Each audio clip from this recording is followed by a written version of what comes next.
what was particularly disturbing that woke a lot of people up was what we witnessed on college campuses. Oh my, There was a study that was done it was reported by NBC, conducted by a group called Generation Lab, that reported one out of every eight students actually supported the Hamas attack on United States campuses. They did a big survey of multiple campuses, one out of eight, and 48% didn't even blame Hamas for the attacks. And so even if they hear it, they don't want to believe it. And so I think it's an indication that we've just completely failed to teach the next generation about who our enemies are.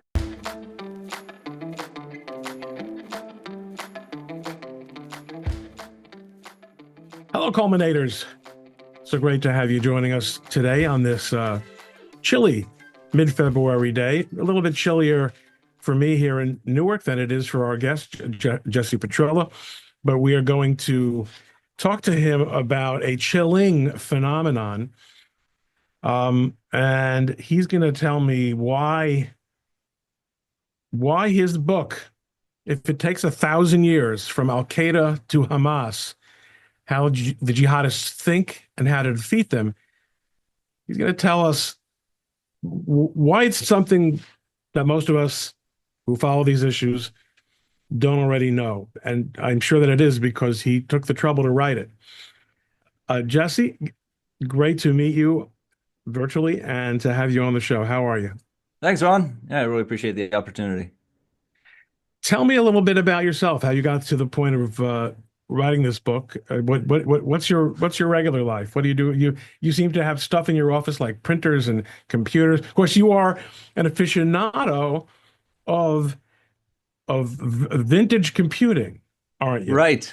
Yeah, that's my hobby. I mean, you'll see a state-of-the-art Pentium computer behind me with a five and a quarter floppy drive, and I'm a big gamer, so I'm a total nerd. I love this stuff, and we're I've got a group of nerds here in California that we get together and we game with these things, fix them up, and the wife doesn't understand, but I told her, hey, if would you rather I work on old cars? These guys take up more less space and they cost nothing. You find them at the dump, so. Quite a lot less. Yes, I always like to tell people that I did my senior thesis in college on a VIC 20 Oh, awesome. Yes, a with classic. a cassette drive. Nice. Well, they're still running. I mean, this guy's behind me is this gal, I should call her, is 30 years old and plays Wolfenstein and Doom like a champ. Well, it was very exciting for me when I upgraded for law school with a PC Junior, IBM PC Junior, Nice. Yes. with that remote wireless keyboard. Wow. That's You know, ahead of the very times. very high, very high. So, so what's your day job? So that's you have So lots of yeah, interest. I'm starting to shift more into being a author and writing op-eds. I mean, that's I just want to get the word out about this threat, and there's so many issues out there. I've spent a good chunk of my career in the military, as the readers will discover in the book. Started around it was after 9/11. Like most Americans, I didn't know much about the jihadists, and I set on my own jihad to find out what they thought and who these people were that attacked us. Uh, I visited about probably about a little over a dozen countries to write this book, interviewed hundreds of individuals, including in Afghanistan. They called the interrogations interviews was the politically correct word. Over 400 captured members of the Taliban, Al Qaeda, and other terrorist groups. And The they all told you about how the Israelis did 9/11, right? You know what's interesting? I just had this conversation yesterday with somebody from Israel, where it was somebody fairly naive from there, unfortunately, on the mindset, I believe, and they were saying, well, we aren't in, and I see where it's coming from. I mean, the Israelis love life, and the jihadists love death, and so you think that, hey, if you're nice to somebody, they're gonna be nice back. That's typically what the mistake that people make is they try to apply our our level of thought to these people. But and so they were saying, what incentive are we giving for the Hamas members or the Gazans rather to not keep fighting us? And it's the reality is that you can give them anything they want, and they're just going to keep fighting against the West. They're going to fight against the Jews. They're going to fight against the Christians. And I told her something that seemed to surprise her. I said, and I came to a realization that out of the 400 interrogations that I went through in Afghanistan, the times that I heard the word Jew, the times that I heard the word Israel was zero. It was exactly zero. There was never any mentioning of it. In fact, there was one time one of the guys, one of the Taliban asked me, he said, "What tribe are you?" And I said, "Well, I'm not really a tribe. I'm part Jewish, but I mean, I'm a Christian, but I'm from a Jewish background." And he, so I guess that's a tribe, and he had never heard of a Jew. He didn't know what it was. He said he was like, "What is that?" And So so you're the I telling me that not only did the Israelis not perpetrate 9/11, but the second level myth, which was the predominant myth until about a year ago, that the Israelis are the reason that the perpetrators, that the Taliban and other radical Islamists hate America, well, I is think Israel and the Jews, is also a fallacy. well, I think the Moors and the Ottomans. I mean, it must have been because of Israel, right? I mean, that's all that's how it is. Because they knew about Vienna, those Jews, and that's why they were trying to. That's why they had to be turned away from the gates of Vienna. You know, Well, they because all they all knew 1948 was coming, right? That was it. They're like, this is it. We've got to. So that's the thing is if the idea that this started in 1948 is a complete fallacy, and if God forbid Israel was ever wiped off the map and the jihadists ever won, they would just continue. I mean, it's I've heard the people say first they come for the Saturday people and then they come for the Sunday people. And I mean, the only issue today is that suddenly you have a Western democracy in the middle of surrounded by all these Islamic majority countries. well, and And look at Western Europe. I mean, it's essentially Judenrein. The Jews aren't control. You know, it's not 1935 there. It's not full of Jews. There are Jews in Western Europe, but they don't run anything. And yet your jihadis are every bit as angry and every bit as shooty and knifey as you would expect them to be if it was the Allenby Bridge. You, Well, I think, I mean, the big thing that people don't understand, and people always try to place blame or find a reason for somebody's actions based on the way that they think, that we think rather. I mean, we try to put our own mindset on it. And the reality is that we're facing an enemy that has just an absolutely fundamentally different mindset. They think very long term, and this has been going on for 1400 years and it will continue uh, for many years to come. I mean, I realistically, I think they've got 400 or 500 years left in them, and then it's going to wither. And I think that's just the general free flow of information that's out there now. The fact that the world is getting so much more connected. Every generation in the Islamic world is getting to see there's another way, and so you have kids that are getting connected. They're playing video games. They're doing different things that are more Western, and I think it's a lot more. but then you have to kill them. Say again. If your children do that, you have to kill them. If and it's true, there is going to be this old guard that holds on to this ridiculous mindset of wanting to keep your honor and keep the Islamic laws at the punishment of death. And I'll tell you an example of that I saw where you have this just to give you a level of that mindset on that note. There was one of the interrogations that I participated in. And when you talk to somebody, these jihadists in the interviews, you're not pouring water over their head and say, "Ah, tell us what you know." Rah." I mean, it's not like the movies.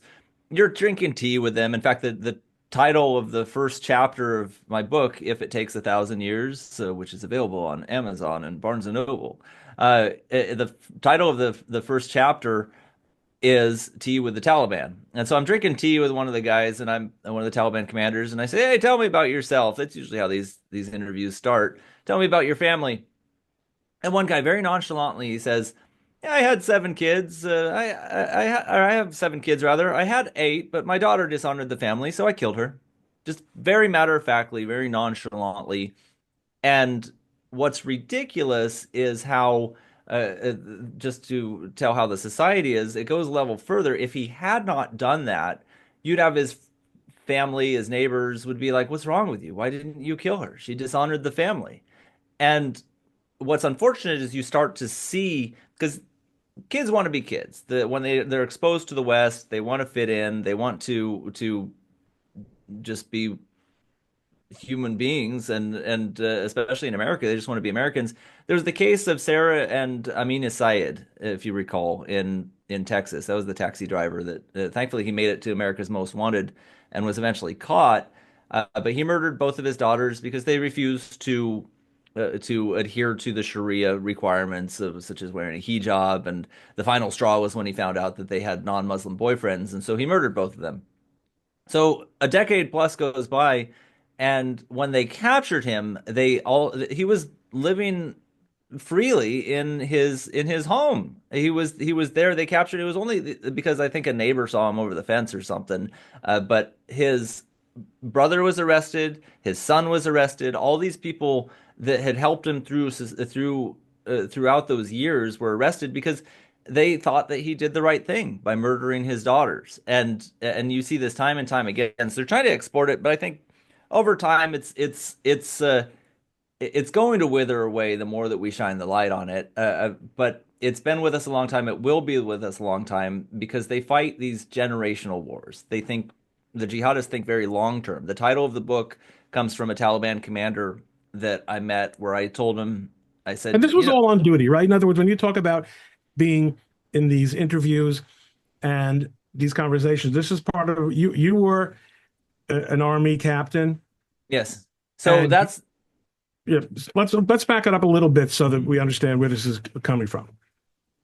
So the interviews that I did of the captured Taliban and Al Qaeda members and Haqqani and others were in uniform. That was when I was there. I went to Afghanistan as liaison officer to the Afghan secret police. So they were doing the actual interrogations. I was doing the facilitating of them, and at the same time, I had an all access pass to the detention facility in Parwan. So I took full advantage of it. I would pick these Did you guys' have special brains. training in intelligence or in police work No, or oddly, I was a tanker up to that point. So really?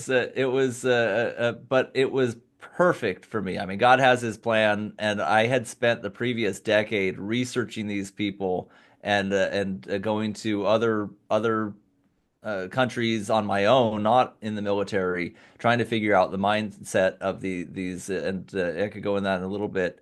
But the title of the book came when I asked this Taliban commander and said, "Hey, we've got you caught. What are you doing? Like, when are you going to stop fighting us?" And he said, "You have me in a cell. My fight is over. But my children will fight you. And if they don't win, their children will fight you. If it takes 1,000 years, we will destroy you." And so that's the mindset. There was, out of the 400 plus interrogations that I went through, and other jihadists that I met there and talked with, I'd always ask them, of course, what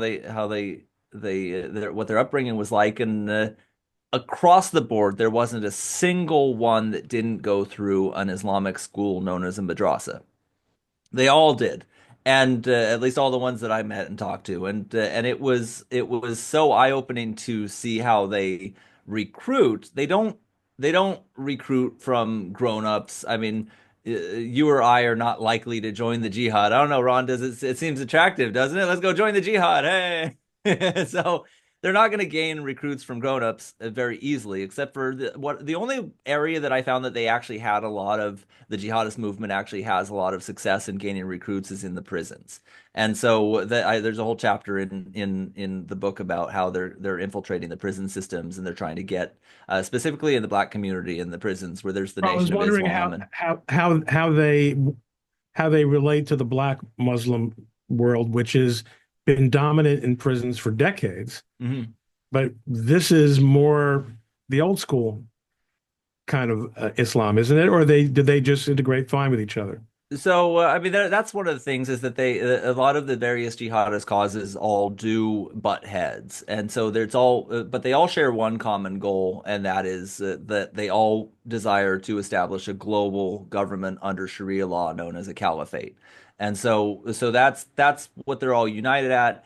The things that they butt heads on is who's going to control it, how it's going to be implemented, how they're going to get there. I mean, they're all fighting about different interpretations, and you've got Sunnis and Shias, and I think it's our saving grace that they're all fighting one another. I mean, if they ever got united, we'd be in trouble in the West. But they'll continue. Humans will be humans. We're very tribal creatures, and people form and coalesce into their different groups and then start fighting one another. So it's especially in the Islamist movement when you have people that are already violent or feel that violence is justified, you're gonna find people that'll butt heads pretty regularly. So they're split. They keep splitting. But the way that they recruit, aside from the prisons, is really the kids. And so, in fact, Taliban is the Pashto word for students. Talib singular is student. So these are the students of the Islamic schools. And it's interesting that I mean, talking about the prisons. I mean, these are not like other criminals. I mean, this is not a criminal element. This is truly a sinister movement. One of the things that I realized that pretty quickly in meeting these folks that really struck me was just how warm they were. Just how they seemed genuinely nice. I mean, you would meet them and they'd say, "Hello, Mr. Jesse, how are you?" And they'd light up and be all bubbly and you'd be like, "Oh, I wonder what old Hamidullah did to get in here in the detention facility." And I'd type it in and see he was the local executor. Or there was another guy that was a Taliban judge, another poisoned a girl's school. I mean, there's all these horrible crimes, and yet these people were all smiling and just it's just really weird. I mean, if you go into San Quentin or one of the other prisons, I mean, these people are gonna not be very friendly, and it's like criminals are not typically likable folks that are in there. I mean, it's very different. It was so because the thing is, it's really not personal. They don't. The jihadists don't hate you, Ron. They don't hate me, Jesse. They just want to kill all of us. They Yeah, want there's a much. misuse of the word hate. Hate has really metamorphosed into a completely different word. Um, yes, the Nazis hated the Jews. They hated the Jews. The, the Islamists, it would seem to me, are indifferent to the Jews. They hate the idea of there being Jews as a much less in Palestine, right? Or in the land of Israel. So the Jews have to die. But it's not perfect. It's not personal because if you're not one of them, you're not a. Are you a person? I mean, do they consider Westerners to be people the same in your experience with them, or Well, they want us to all submit or die, pretty much. It's really the jihadists carve the world into two categories, and that's it. There's only two. It's Dar al Harb, which is the land of war, and Dar al Islam, which is the land of Islam that's under Sharia law. And so you're in either one of two of those categories according to them. And if you're under Dar al Islam, that you according to them, need to submit. You need to pay a tax that called a jizya that you're allowed to continue not being a Muslim if you're a Jew or a Christian, and you pay this subservient fee, and you're oh yes, the Muslims are superior, and I'm willing to submit to it. And but that they don't even afford that to a Buddhist or an atheist or somebody like that. They say nope, you have to become a Muslim or die. I mean that's what they believe. It's rooted in Quranic texts that they cite, and this book really, I mean, I really try to steer away from getting into the theology weeds. I just say what they say. This is what they say they believe. They say Islam drives it, and I'm not going to question them. And if for those who do want to get more into the, because I'm not a religious scholar by any means. I'm just this is a truth telling book, just how it is. But for those that do want to get deeper into the weeds on the religion itself, I would highly recommend Robert Spencer, who has written. I think he just finished his 30th book on the subject. I mean, this guy is a true scholar that really will go more into the weeds. The other yes, there's his I yeah was his so I was going to ask you specific because mhm. Robert is an old friend of mine. What is it that you're telling us that Robert and others like him, although there are not too many like him, haven't been telling us for the last 30 or 40 years? So this book is firsthand experiences. This is really what they're saying. It's interviewing not only the captured terrorists, but I interview members of parliament. I interview mayors and random citizens on the street in Europe and other places, just saying, "Hey, how what are the jihadists doing that are affecting your life, and how is it?" What kind of policies can we implement that will protect us? Because the book really covers how they think, how they operate, and then I think most importantly, the latter third of the book focuses on what we can do about it. So I dig into a lot of what the failed policies, particularly when it concerns immigration, other refugee resettlements, things like that, education. It really digs deep into showing and exposing what failed policies have led to where we're at in the Western world today. It's not so much in on the religious side.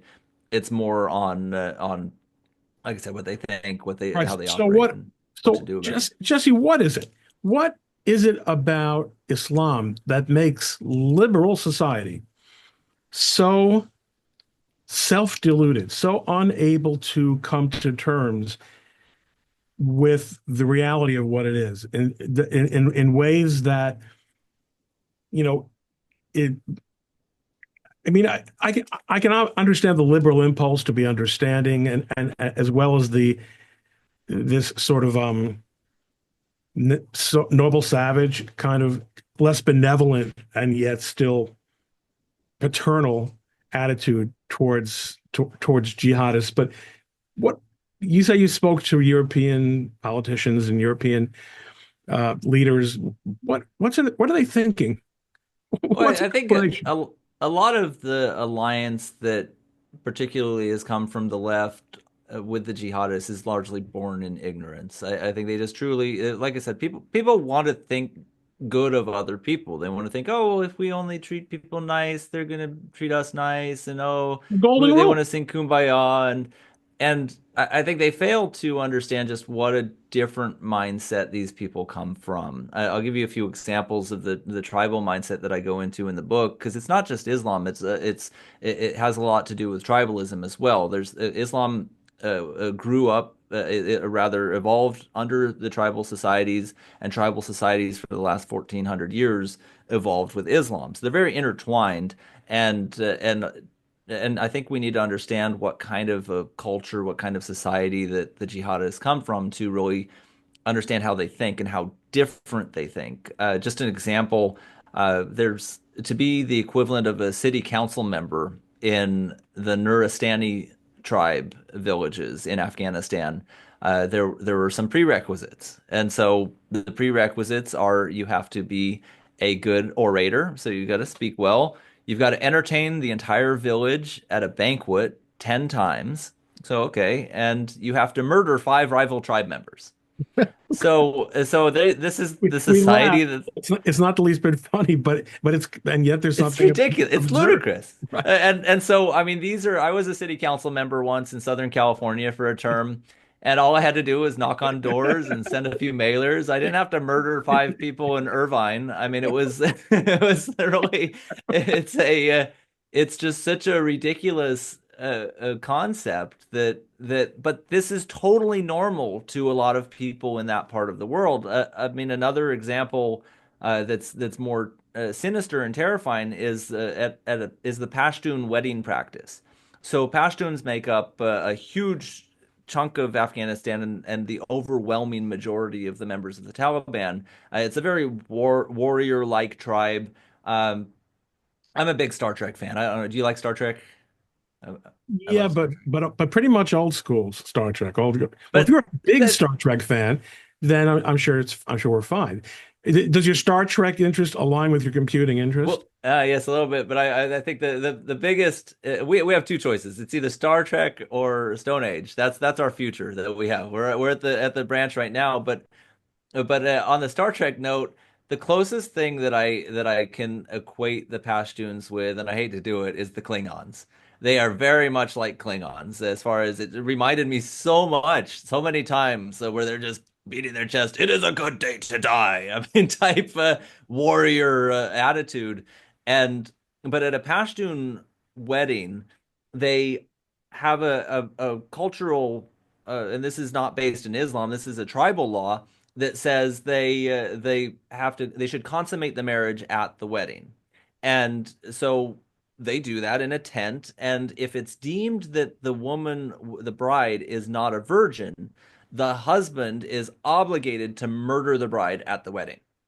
And if that's not bad enough, it gets worse. According to Pashtun tribal law, the now murdered bride's family is obligated to put up a substitute. So they've got to find another female relative, whether it's a sister or someone else, to take the place, and the ritual starts all over again. So those are the types of things that some of these people come from, and certainly not all Pashtuns participate in that kind of stuff. But there's enough. The fact that it exists at all and that it existed for thousands of years up to this point is pretty terrifying, and it's pretty freaking backwards.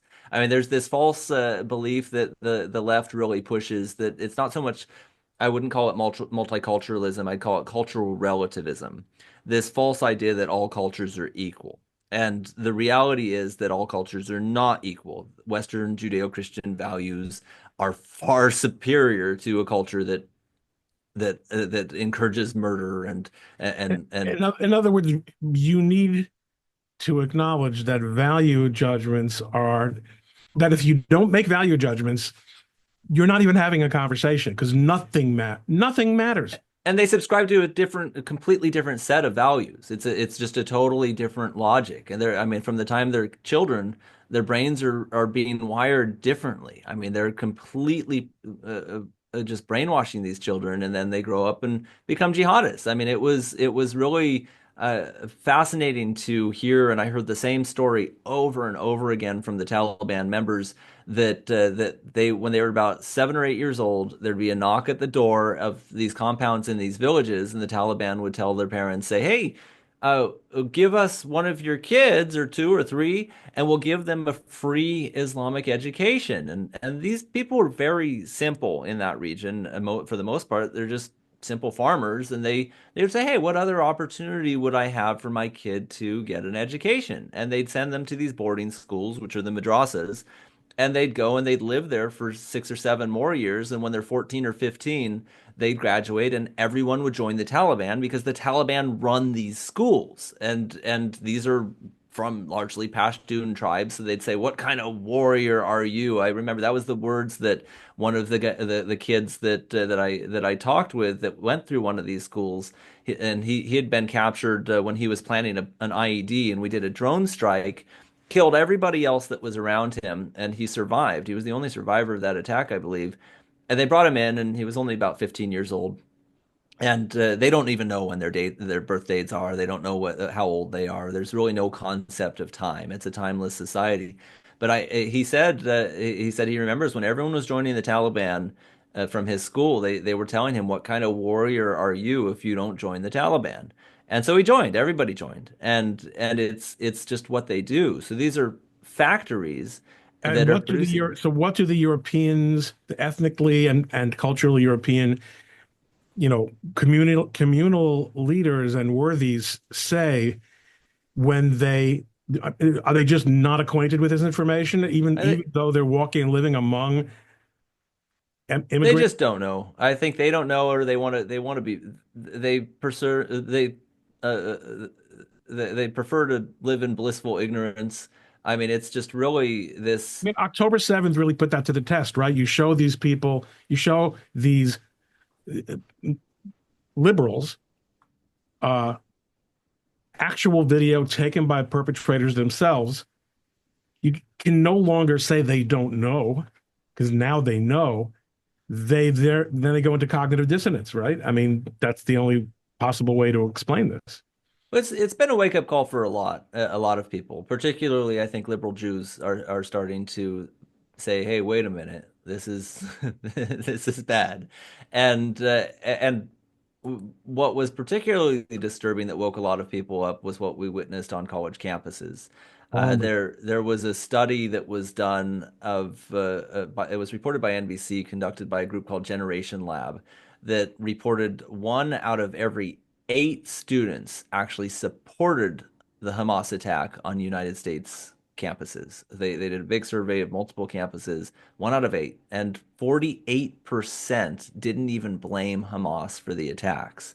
And so even if they hear it, they don't want to believe it. And so I think it's an indication that we've just completely failed to teach the next generation about who our enemies are. Well, It's they've also lost the ability to think critically and to take information and decide how to process it.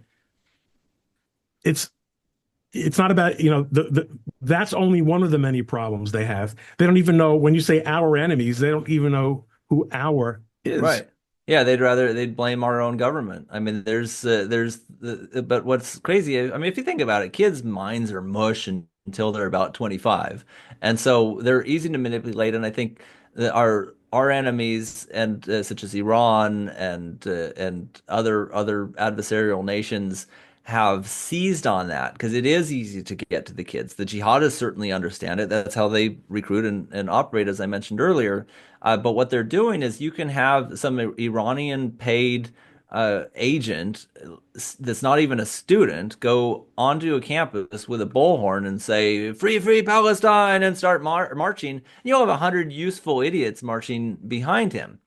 And so they've been able to control the narrative so much through just a handful of people being sent to the West, and it's really disturbing. I mean, the big thing that the focus of my book is really on how we need to start getting to our kids and teaching them to value what we have and to protect what we have. I mean, we've got a nation worth fighting for. We have Western values worth fighting for. This is an ideological war, and I think the ammunition in an ideological war is knowledge.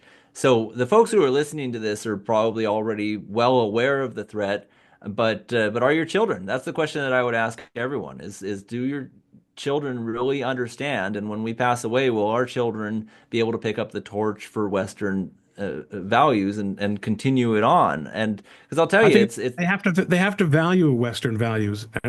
I mean, that's square one, and I think they're not even there anymore. If they're going to the vast majority of American institutions of higher learning, or even high schools in not only in urban areas, but a lot of people in red America are they're in a state of denial about what's going on in their kids' schools, in their public schools.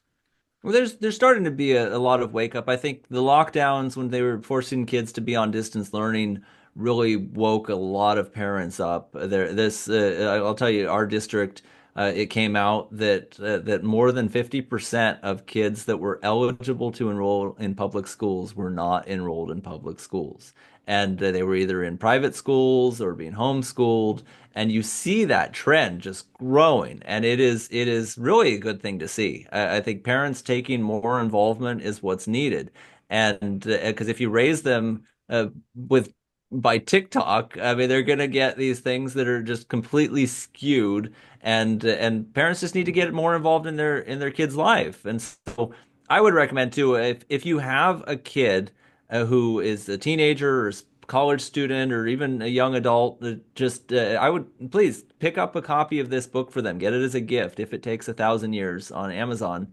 This is something that it's easy to read. It's really kind of I've been told it reads like an adventure story. I mean, I'm going to these different countries in the chapters. I go to Jordan, Egypt, Kosovo, Bosnia, and I've got a chapter on each of those where I just talk about what I saw firsthand, what's happening, what they think, and it's very eye-opening. Even the first couple chapters is just really going to give them the idea and knowledge that we're dealing with an enemy that thinks very different than our own, and that's what we need to Americans understand. and Westerners in general, but I think even especially Americans really have a hard time understand. I mean, listen, as an Orthodox Jew, I think I've got a better understanding of an Orthodox Muslim's worldview than a fully assimilated American because I understand that absolutism. The Jewish way is not one of violence. We have our own mental world in which we assign value and we frame the world we live in a very different way from even a great guy like J.D. Vance does. But Right. but we're here not to conquer, but as guests, and we recognize that we're guests, and we're grateful for the opportunity to be, of being afforded such opportunity in this country. What is it? You talk about a liberal Americans. There's this phenomenon that we've seen since October 7th, also, especially in social media, of right wingers falling in love with jihad and Islam and Palestinians. Is that just a way for them to play out their anti-Semitic inclinations, or do they actually think they would want to live with the people that you're writing about? I don't see too much of right wingers, too many of them falling I in line mean, with I it. mean, I I mean the far, not right wingers like my friends and me. yeah, I mean, the lunatics. is But the fringe. I don't see it in any way being the mainstream right wing. It's really you're going to have lunatics that are. I mean, I remember when I first started, there were some people that would claim to be on the right, and they would say, "Oh, 9/11 was an inside job," and the Jews planned it, and all these. You get these idiots yelling, and these are crazy people. There are crazy people in society, and they're looking for whatever I don't know, whatever they could deflect their own personal issues by complaining about something else. And I mean, you're always going to deal with the fringe people out there. It's just I think it's important to shine the truth, the light of truth on these things, and just if somebody uh, if if somebody is saying something ridiculous that's not based in reality, it's like, okay, we just throw the facts at them. And I mean, this book is a truth-telling book. It just lays it all out how it is, and that's what Dennis Prager actually wrote the opening blurb for, and he said he called it that. He said this is a truth-telling book, I believe it. and that's I that's the solution. That's really the answer to these people that say things. And I do think that a lot of it is rooted in anti-Semitism because that does exist. And I mean, the Israeli government is certainly not perfect, and I think there are a number of missteps that they've it's made it's in. just the only government in the world that the rest of the world demands be perfect. Yeah, and that's just it. It's like it's nothing. No government is perfect because they're all run by people, and people are not perfect. And but the fact is, you look at the difference between how much they value life they'll move heaven and earth to bring back one captured soldier or one hostage versus people that murder their daughter for dishonoring the family. I mean, this is such a different mindset of valuing life versus loving death. And I think the Israelis understand. I mean, they know that their survival is at stake, and I'll tell you, I was in northern Israel on a border post, and I got to meet with some of the members of the border patrol there. It was really, really cool. They handed me a pair of binoculars, and you could see at the time the Hezbollah fighters training a couple hundred meters on the other side of the fence. And I mean, they're under the yellow Hezbollah flag, and they're doing calisthenics and jumping around. And I'm like, "There's the terrorists right there, and why don't you shoot them?" And well, they're on the other side of the border, though. But the fact is that they live with this. These bad guys are staring them down, and they know darn well that if, God forbid, they ever did take over the country, there'd be another Holocaust. And so it's right in their face. They live with it. They understand it. The West doesn't always understand that Israel's fighting our battles for us. This is the fact is that if they destroyed Israel, they just continue. I mean, they all want this goal of a global Islamic government, and Israel right now is just a thorn in their side. But they're on the front lines of it, and that's just it. It's really it's it, I would say a lot of our opposition too is able, or a lot of, I should say, opposition that you see coming from the West, and I mentioned on the college campuses in particular. It's an easy scapegoat. It's something that they can just point to. The left loves to do that, by the way. It's not just Israel. They'll find some other scapegoat randomly, and they'll just check the box. Blank is a Nazi, and that's what blank is a racist. I mean, they just throw these things out there throughout time, and it never really changes. And it's now they're trying to paint Israel like the Nazis, so it's kind of hard. But Do you it's ever get the opportunity to speak on campuses, or are you just a persona non grata? I mean, no, I mean, I would love to. I think this, if there's a professor or somebody that would be willing to take this book and make it required reading, and I would love to come and give a lecture. But it's very at this point. I think the campuses are changing. You're seeing a lot of people like Bill Ackman and others that are large contributors to some of the Ivy League schools now pulling their funds, which is really great. And the schools are starting to wake up because they've hired since the 60s. They've hired all of these radical professors that are really brainwashing the kids. It started with socialism, where they were able to. I think a lot of it was driven by the Soviet Union, where they said, "Hey, we can brainwash their kids and make them pro-communist." And so they started infiltrating the schools, thinking a lot more long term on the next generation. And today it's the jihadists. I think there's a lot of there is a real effort by Islamist led nations like Iran to manipulate our kids. And so we really are failing to think long term in the West. Typically, the most that Americans think is 2 years, maybe four, which is up to the next election. And our politicians, especially, they'll just think, "Oh, what can I do for the next 2 years?"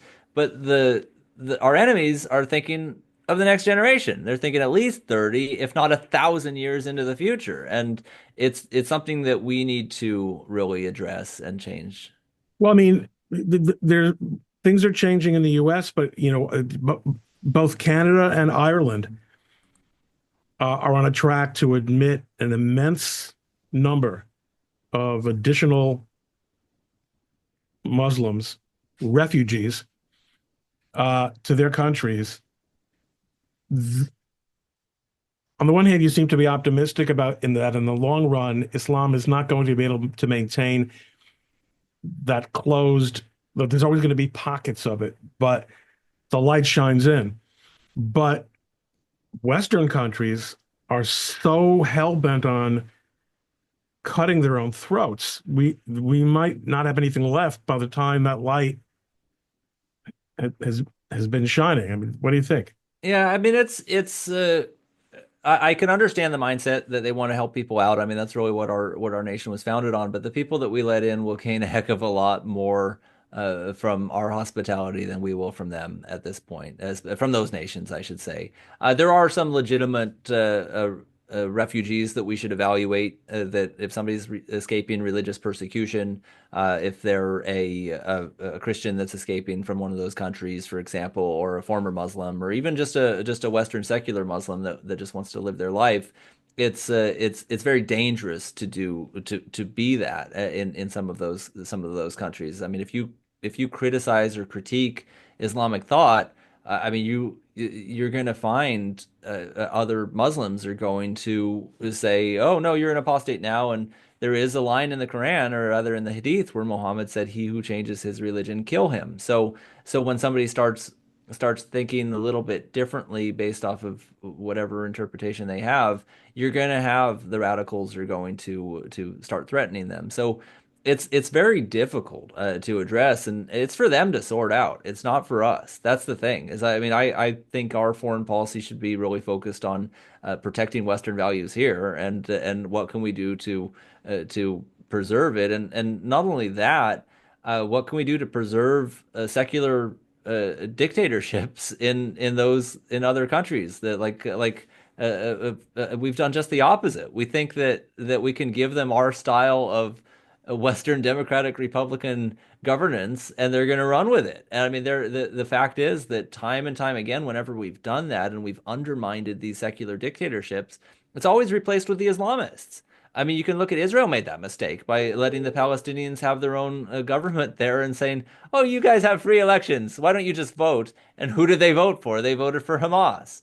And so you can look at Egypt. They had free elections. Who did they vote for? The Muslim Brotherhood. You have Turkey. They undermined the work of Kemal Ataturk, who was a very secular Western dictator. And who did they vote for? They voted for the Islamist Erdogan. And you see it again in Libya. You see it in Algeria. You see it time and time again. They always elect the Islamist party. And so that's just it. I mean, there are elements of the religion that say not to accept governments that are not under Sharia law. And it's easy to manipulate too. You have people when you have an aggressive minority, which, for example, in Egypt, the Muslim Brotherhood is.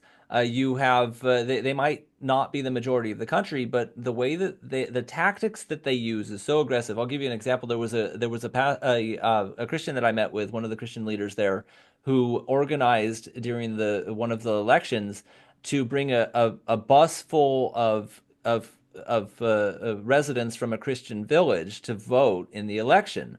And so they show up, and they were met at the polling station. The bus was met by guys with Muslim Brotherhood members, bearded, with bruises on their forehead from banging their head on the ground from prayer, which is one of the ways that they can identify themselves there. They go up to the bus with knives, and they said, "You are not voting today. You don't have the beard. You don't have the bruise. You're obviously not Muslim Brotherhood members. Get out of here." And that entire village did not vote in the election. And so you see the way that they're able to aggressively manipulate these things and always get their people in charge. And it's really tough. I mean, even if it's 10, 15, 20%, which it's larger, unfortunately, in many of these Islamic nations that identify with the jihadist cause. When you get to these numbers, it's tough. I mean, you can look at Germany too. I think the Nazis were not the majority of Germany, and yet were so aggressive they were able to take over the country. And when you have a band of thugs threatening people, threatening to behead you, and threatening you with knives, a lot of people are just going to go into survival mode and keep their head down. And I think that's why it's just so critical that we keep speaking up, because you're seeing the same thing here in America on a lesser scale. You see these people on college campuses that are marching along, and most of the students are just keeping their mouths shut. And it's like, no, you have to confront these people, and we need to speak up. We can't let the jihadists or other adversaries for that matter run the day. And when you start speaking up and you punch a bully in the nose, they usually go away. I mean, it's like, and I mean I don't mean actually punching them in the nose, but yeah, you can do policies, different things that really stand push back on this thing, and just speaking. I think free speech is the biggest the biggest thing. I think Elon Musk actually said it. What is it? Light is the best disinfectant. And so, yeah, Sunlight, now yeah. we have things like X Yep. it's like it's free, and you get to shine the light on all this crap that's going on, and And yet people see it. and you have guys like Tucker Carlson with tremendous platforms. He'd rather talk to the people who are helping cover this kind of thing up about including, Christian clerics, who are understandably not, they're not the guys to go to for, I'm not saying to, to, to oppress people like this, but they're in areas controlled by Palestinian radicals. They're not going to be your source of straight talk about Muslim Jewish or Muslim Israeli relations. He's been a real disappointment, Tucker Carlson, because imagine if he would interview you or John Spencer. His audience needs to hear this, and he, he's not calling you. Right, it's true. I mean, who knows? They might, but it's you are starting to see people stepping up more on even the left. You're starting to see a few people waking up. Bill Maher is one of the examples that has a incredible audience, and they are not particularly aligned with my more conservative belief system, and yet he's not afraid to speak up, and others are not afraid to address this issue. I think most of us are thinking it, hey, wait a minute, that's not right. Hey, wait a minute. But it really the power of just a few people speaking up is incredible. I And mean, that's why we're having this conversation. yeah, exactly. And it's and I mean I'm an outsider for all intents and purposes. I mean, I see it and I'm like, hey, there's something going on over here, and yeah, it's important for people of all backgrounds to address this thing because the reality is that a lot of people, specifically in the West, were so tied into other distractions. I mean, you look at the top YouTube watched videos, it's usually music videos or some Charlie bit my finger or something stupid that it's like these are things that it's like okay, people are just being entertained with nonsense and the jihadist thing, when they hear something going on, they're like, it's something over there. It's something this doesn't deal with us. And they hear little things. But the reality is that the West, we're really, the West in general is like frogs being boiled in a pot. And each generation the bad guys are chipping away at it. They're changing our society. They're changing our rules, and before you know it, you're under oppression, and it's like and but it's never past the point of no return. I mean, I I look at I it. agree. That's my message Yeah, as well, is that as long as we keep pushing back, because who would have dreamt if we were recording this February 19th? Who would have dreamt that 5 weeks after inauguration, the issues and the policies that we have been so distressed about would be so much in play, and the changes are really being made in a way that none of us would have thought possible 2 months ago. right. Yeah, and I It, mean, you could look at historically. I mean, I look at Spain, for example, and granted, they had the Inquisition, which wasn't very pleasant for non-Catholics, but Spain was under the Moors for as long as Syria has been under Islamic rule. Think about that for a second. I mean, this is it was the same amount of time on each side of that, and yet today, Spain is 90+% Christian, and it's very much not under Sharia law as it was under the Moors. And so it's really it only takes a generation or two to change a society. And that's the thing. That's where we made the biggest mistake in Afghanistan. I don't think we should have tried to do nation building the way that we did. I think it was ridiculous. But at the same time, if we ever did have to do that, I mean, we could have put a king in charge of that, a secular king, and said, no, take over the schools and taught. I mean, we're there for 20 years. That's almost a generation. So we could have had all the schools running pro-Western propaganda and just say, no, you worship the king. It's like this is and you respect one another, and just really forcing all the kids into these. But we didn't. We let them go into the Islamic schools. We that most of them were just over the border in Pakistan that we never addressed at all. And that's why when you see the newsreels of the Taliban flooding into Kabul in 2021, most of those people riding on the back of American Humvees, the Taliban members there, they were not even born yet, or they were toddlers when 9/11 happened, because we failed to at the next generation. We failed to understand that they're fighting these generational wars. And I mean, we go into the military industrial complex and other reasons why we stayed there, but I think that's if we take anything away from that, that's really the biggest failure, is that they're these guys just keep getting to each generation, and so it's never past the point of no return. I think we really need to focus on our kids, and we've got to do it one at a time. I mean, the parents need to be involved in their kids' life, teach them values. It's unfortunate that you see a lot of institutions that did teach patriotism, did teach wholesome values in America, that really come under attack in the last 40 or 50 years. Boy Scouts is one that comes to mind. Different things, just basic stuff like saying the Pledge of Allegiance in the beginning of school. I mean, there's stuff that's going away that just instill this sense of patriotism and honor in our way of life. And this whole hippie idea of, oh yeah, go and do whatever you want, be whoever you want, sing kumbaya with everybody. And I mean, it's weak. And there's people, we should love one another, absolutely. And I think humans are all equal in God's eyes, but all cultures are not. And when we say, "Oh yeah, let's bring all these other cultures in and sing Kumbaya with everybody," we're just gonna get run over. I mean, it's really it's like I said earlier, it's largely born in ignorance. People are waking up. I'm really grateful to see the sales of the book really going well. I mean, people are picking it up, but unfortunately, people really aren't reading books anymore. I mean, there's probably more people are listening to this podcast than have bought the book this week, and so it's gonna be people Well, like listening there's the to book, things, and folks. Buy the book. thank you.